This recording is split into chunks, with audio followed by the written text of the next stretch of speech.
அஸ்ஸலாமுஅலைக்கும் ரஹ்மத்துல்லாஹி வபரகாத்துஹு. Welcome to my channel வண்ண மீன்கள். நான் போடுற வீடியோஸ் உங்களுக்கு அப்போவே கிடைக்கணும்னா என்னுடைய சேனலை சப்ஸ்கிரைப் பண்ணி வச்சுக்கோங்க. ஃபுல் வீடியோ பார்த்த பிறகு பிடிச்சிருந்தா லைக் பண்ணுங்கள், கமெண்ட் பண்ணுங்கள்.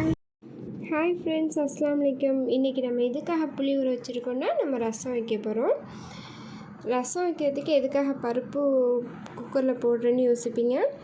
நார்மலாக நம்ம ரசம் வைக்கிறதுக்கு தக்காளியை மட்டும் புளிஞ்சு விட்டு புளி தண்ணியை போட்டு அந்த ஜீரகத்தூள் மஞ்சத்தூள்லாம் போட்டோன்னா மிளகுத்தூள்லாம் போட்டால் ரசம் ரெடி ஆயிடும். இது வந்து கொஞ்சம் ஸ்பெஷலான விருந்து வீட்டில் செய்கிற பருப்பு ரசம் செய்ய போகிறோம். அதுக்காக ஒரு குக்கரில் வந்து தேவையான அளவு பருப்பு போட்டு கொஞ்சோண்டு மஞ்சத்தூள் கொஞ்சம் உப்பு போட்டு நம்ம வந்து ஒரு விசிலுக்கு விட்டுக்கலாம்.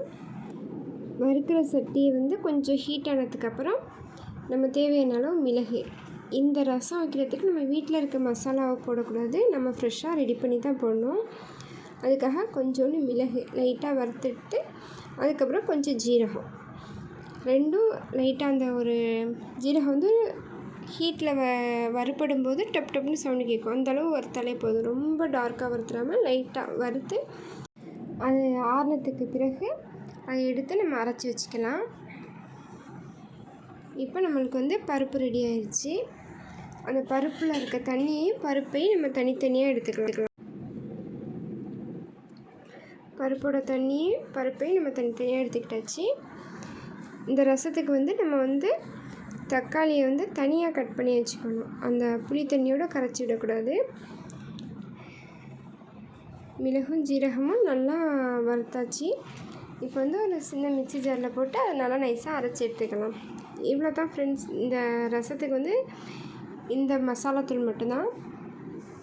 சட்டி ஹீட் ஆனதுக்கு பிறகு ஆயில் விட்டு நம்ம நார்மலாக ரசத்துக்கு தாளிக்கிறாப்புல கடுகு, கடலைப்பருப்பு, காஞ்ச மிளகாய், கருவேப்பிலை எல்லாத்தையும் போட்டு நல்லா தாளித்து எடுத்துக்கலாம். நார்மலாக உள்ள ரசத்துக்கு பூண்டு பல் தட்டி போடுவோம். ஆனால் இந்த ரசத்துக்கு பூண்டு போட வேண்டியதில்லை.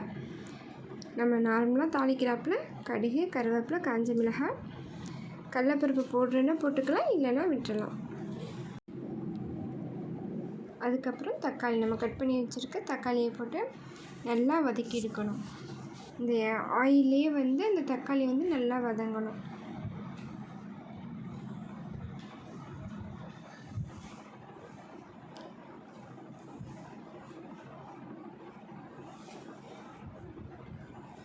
தக்காளி நம்மளுக்கு நல்லா வதங்கிடுச்சு. அப்புறம் புளி தண்ணி கரைச்சி வச்சுருக்கோம்ல அதை போட்டு நல்லா கொதிக்க வைங்க. அந்த புளி தண்ணி ஸ்மெல்லு வந்து அந்த பச்சை ஸ்மெல்லு போகிற அளவுக்கு நல்லா அந்த புளி தண்ணி வந்து கொதிக்கணும். பாருங்கள் ஃப்ரெண்ட்ஸ், எப்படி அந்த புளி தண்ணி வந்து நல்லா கொதிக்குதுன்னு உங்களுக்கே தெரியும். அது நல்லா அந்த பச்சை ஸ்மெல் போகிற அளவுக்கு நல்லா கொதிக்க விடணும்.